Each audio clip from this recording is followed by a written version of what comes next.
Je pense qu'on peut dire que c'était un mois de novembre de qualité. Je suis la méchante qui casse l'ambiance en soirée. La terreur avec qui on peut même plus rigoler. L'hystérique qui pouffe du mec au petit déjeuner.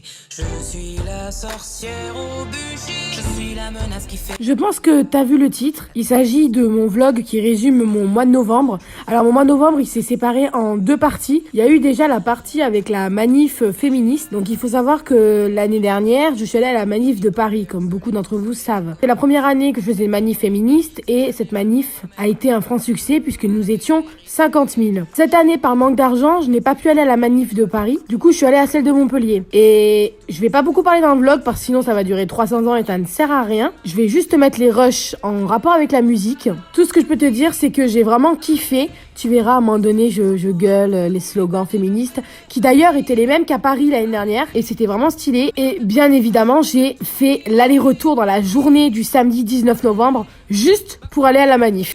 Attends, le courage c'est maintenant. Et si jamais tu oses, c'est avec joie que je serai une martyre de la cause. Avec plaisir je serai une martyre de la cause.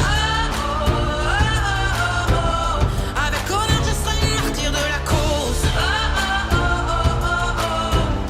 Avec fierté je serai une martyre de la cause.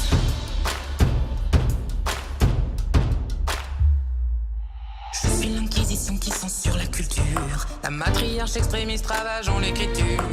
La délinquante véhémente que craignent les ordures. Je crache ma haine des pourritures. Je suis la gynocrate assoiffée de vengeance. Présomption d'innocence contre légitime défiance. Je suis la folle castratrice avide de violence. Solidarité avec les femmes du monde entier. Isolé, méprisé, insulté et blessé. Tu peux toujours tenter de me museler, rien ne pourra jamais m'arrêter. Alors vas-y, allez. Qu'est-ce que tu crois pouvoir me faire qu'on m'ait pas déjà fait? Vas-y, allez.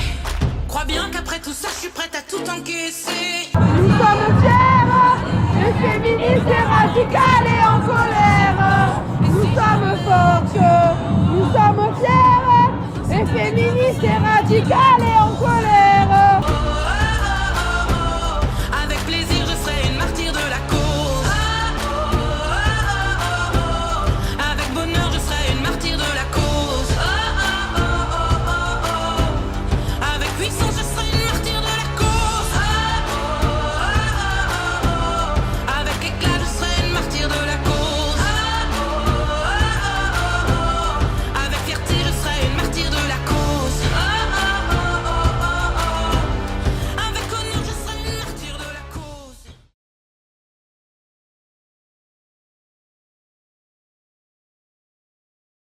Alors à l'heure actuelle, je pense que Chamonix est le voyage le plus long que j'ai eu à faire. C'est-à-dire que quand je vais à Lyon, j'ai que 3 heures de train, dont 1h30 de TGV de Montpellier à Lyon. Quand je vais à Paris, j'ai 3 heures de TGV de Montpellier à Paris. Mais là, je suis partie à 5h du matin de chez moi et je suis arrivée à Chamonix à minuit 10. C'est clairement le voyage le plus long de ma vie, 17 heures de voyage. Mais s'il y a 17 heures de voyage, c'est pas pour rien, c'est parce qu'en fait, il y a 8 heures d'attente à Lyon. Et ça faisait longtemps que j'avais pas foutu un pied à Lyon. En vérité, ça faisait 6 mois, depuis le mois d'avril, que j'avais pas mis un pied à Lyon. Ça me manquait trop, j'ai revu tous mes potes. J'ai passé une bête de journée à Lyon. C'était trop bien, j'ai revu toutes les personnes que je voulais voir. Je suis repassée dans mes endroits préférés, la place Bellecour, etc. Vraiment, le Starbucks de Bellecour. Bonjour, je vais vous prendre un Refresha Cool Lime et avec le truc aux 5 fromages là. Qui est un classique pour moi maintenant. Et en fait, les gens pensent que 8 heures d'escale à Lyon, c'est super long. Mais en fait, comme j'ai passé la journée avec mes potes, c'est passé super vite. On s'est baladé en transport en commun, partout dans l'agglomération, Villeurbanne, Vèze, etc.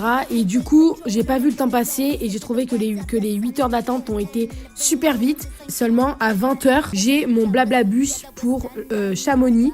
Et donc, en fait, on a 3h50 de Blablabus, ce qui fait un total de plus de 8 heures de trajet. Mais avec les 8 heures d'attente à Lyon, on est sur 17 heures de trajet. Mais comme je vous ai dit, ça passe super vite. Donc vous vous doutez bien que comme je suis arrivée à 23h50, je n'ai rien filmé quand je suis arrivée parce que j'ai profité de mon copain. Du coup, on va passer directement à la journée du samedi. La journée du samedi, bon, avant toute chose, je préfère arrêter le mythe, je ne dors pas à Chamonix. Mon copain a un logement, un chalet de fonction dans la ville des Ouches. Et donc, c'est à 10 minutes en voiture de Cham. Et le chalet, il est vraiment magnifique. Et franchement, au début, je râlais parce que je me suis dit, ouais, vas-y, c'est chiant. Faut que je prenne le bus pour aller à Chamonix. Du coup, je suis pas autonome et tout. Mais c'est vraiment incroyable. Le chalet, il est vraiment super beau. Même si c'est aux Ouches, le fait d'être au pied, mais vraiment au pied des Alpes et avoir une vue sur l'aiguille du Midi depuis le chalet, c'est un truc de fou. Et je suis vraiment très contente de cet endroit et je suis très fière de lui. Du coup, le samedi matin, j'ai fait quelques petites courses et tout. Mais le plus intéressant, c'est évidemment le samedi après-midi quand mon copain m'a amené à Chamonix. Là, on est sur du lourd. C'est moi qui vous le dis.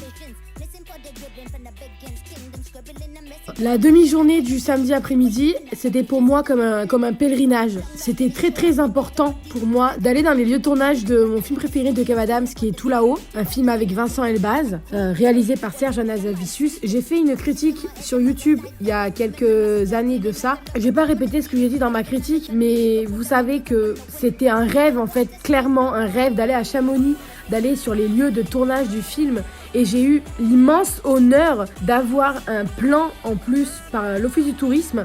J'ai eu l'idée, ça m'a traversé l'esprit d'aller à l'Office du tourisme et de leur demander des plans, de leur demander un plan de la ville avec les lieux du tournage du film. Ils m'ont tout donné, donc il y en avait que je connaissais, comme le casino, comme le peloton de gendarmerie de haute montagne. Tout ça je connaissais, mais il y avait des endroits que je connaissais pas. Et du coup, ce qu'on va faire, c'est que je vais vous laisser pour cette partie du vlog. Je vais arrêter de parler parce que je suis chiante, clairement, parce que je suis trop amoureuse de cette ville et je suis chiante. Et je vais vous montrer les lieux de tournage avec, bien évidemment, la scène du film correspondante. Et vous allez voir que de voir cet endroit en vrai, c'est absolument incroyable. Free your mind and free your souls. Tell your way to be brave and bold. Tell you that this is one for you, one for your spirit and one for your soul. You cross the sky, man. Coming out of the atmosphere and then giving our hand to what the people stand. You cross the sky, man. The sky, man. You cross the sky, man. Coming out of the atmosphere and then giving our Lord a hand. You cross the sky, man.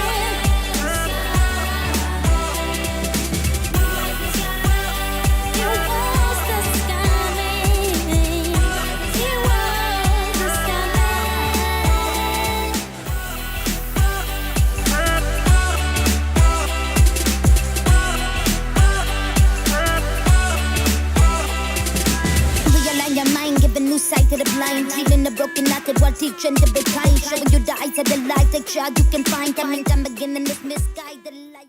Dimanche 27 novembre, c'était notre dernière journée ensemble et mon copain, son jour de repos, c'est le dimanche. Et du coup, la journée du dimanche, c'était une journée qu'on a passée en amoureux. Il m'a fait visiter des endroits de Cham que j'avais pas visités parce que le samedi, c'était uniquement le film. Donc, je m'en foutais un peu. On a fait pas mal d'endroits dans Chamonix. J'ai visité la ville. Comme tu peux voir, cette ville est vraiment magnifique. Si on met à part le fait que c'est la ville du tournage de Tout là-haut, ça reste quand même une ville qui est magnifique. J'hallucine. Alors, attention, les prix sont très chers.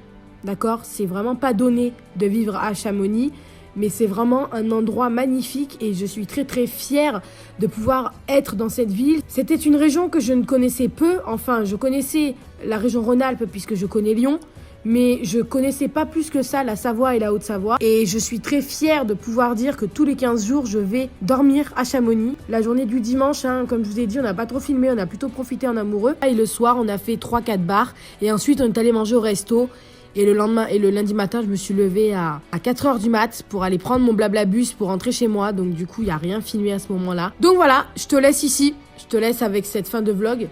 J'espère que j'ai pas trop parlé. J'espère que c'était pas trop chiant de m'écouter. Je vous fais des bisous. Je te fais des bisous. Et on se retrouve pour un prochain vlog ou une critique cinéma. Mais on se retrouvera très bientôt. Je vais essayer d'être de plus en plus active sur YouTube. Et je te souhaite une bonne après-midi, soirée, journée. T'as l'habitude maintenant.